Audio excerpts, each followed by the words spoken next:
What's a fact you wish you didn't know? When a crematory starts, the largest bodies are processed for cycle 1 first, then turned to be finished.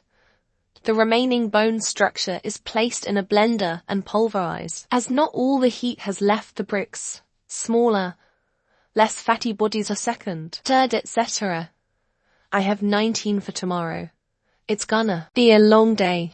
Researchers on Marion Island, claimed by South Africa, accidentally let out 5 cats and didn't go searching for them, thinking they would become feral and starve to death. What actually happened was them overpopulating the island to the point of thousands. This threatening the seabird population, and as a result the South African government spent millions of dollars and, over 20 years, systematically killing them all with rifles, bear traps, and even feline parvovirus. 3,170 to dead cats later. The rat population they had also mistakenly let loose now has less predators and continues to threaten the seabird's eggs today.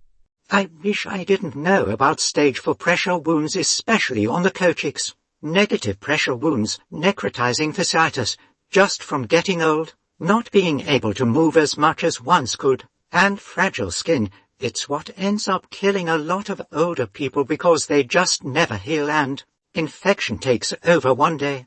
There's a farmer's maxim that says something like feed the horses before you let the chickens out, because both horses and cows are known to eat baby chicks if they're hungry enough. When the Space Shuttle Challenger blew up, the 7 crew members survived the explosion, experienced free fall up over the top of the Ark, and were killed several minutes later when they crashed into the ocean, knowing the whole time they were about to die. Then, because NASA and the county coroner had a dispute over who would perform the autopsies, their bodies were put in the back of a pickup under a tarp and raced back to Kennedy Space Center. Edit. As several people have pointed out, the crew compartment lost pressure, so, though at least some of them had their emergency oxygen turned on, it seems likely that at least some lost consciousness quickly, and that all of them did by the time of the crash. So, even though they likely all lived until the crash, it's wrong to say, as I did above, that they knew the whole time they would die.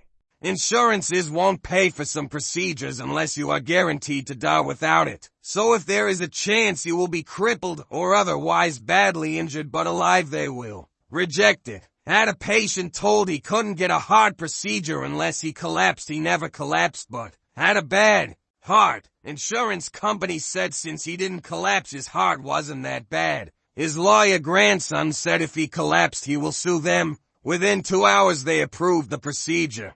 I wish I didn't know all the things that can go wrong with childbirth. Currently pregnant and terrified as hell. Not knowing about SIDS would be cool too. Crocodiles gallop.